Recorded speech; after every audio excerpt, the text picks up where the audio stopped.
Hello,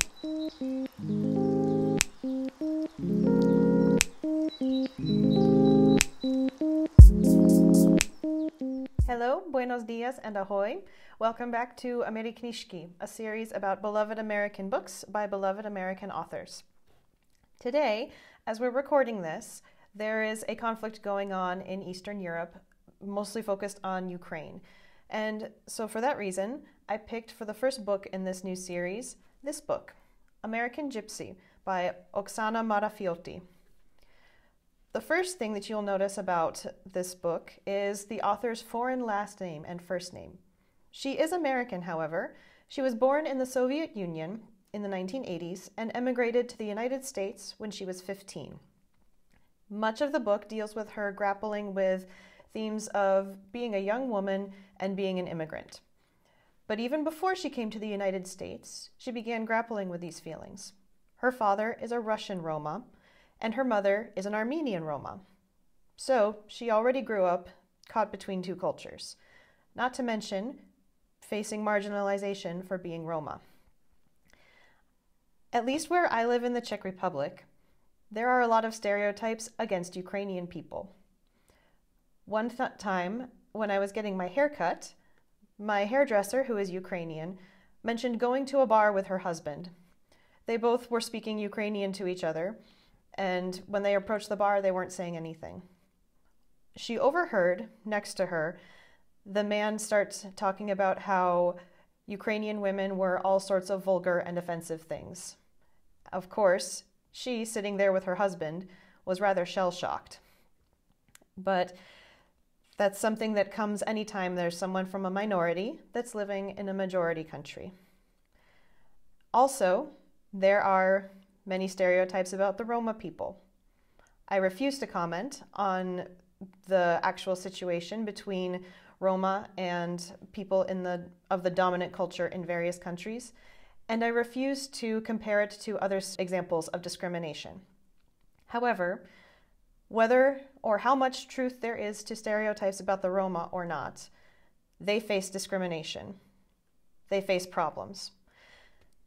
This book, American Gypsy, goes into those problems. Allow me to read a summary of the book. Being a gypsy means touring with the family band from the Mongolian deserts to the Siberian tundra. It means getting your hair cut in the lioness. It also means enduring sneering racism from every segment of Soviet society. Oksana's father is determined that his girl lead a better, freer life. In America! Also, he wants to play guitar with B.B. King and cure cancer with his personal magnetism. All of this he confides to the woman at the American embassy, and somehow she grants them all visas. Soon they're living on the sketchier side of Hollywood. What little Oksana and her sister Roxy know of the United States is all what they've learned from MTV, subcategory George Michael. It doesn't quite prepare them for the challenges of immigration. Why are the glamorous Kraft Singles cheeses individually wrapped? Are the little soaps in motels really free? How do you protect your nice new boyfriend from your opinionated father who wants you to marry decently within the clan?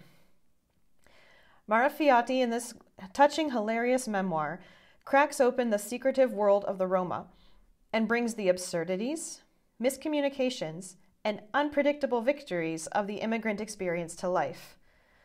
American Gypsy reveals how Marioti adjusted to her new life in America, one slice of processed cheese at a time. Side note, processed cheese is not that good.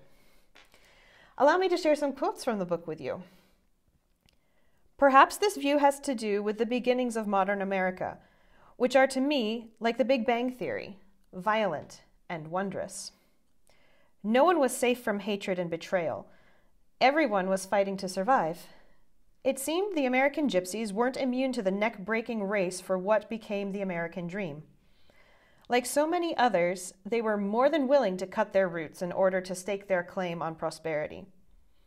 Could that be the reason that American gypsies largely escaped the more malevolent prejudices their European counterparts suffered?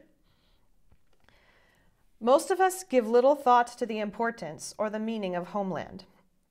Not until we ourselves are foreigners, fighting for acceptance, stripped of all ranks and titles and viewed as inferiors, do we miss that privilege.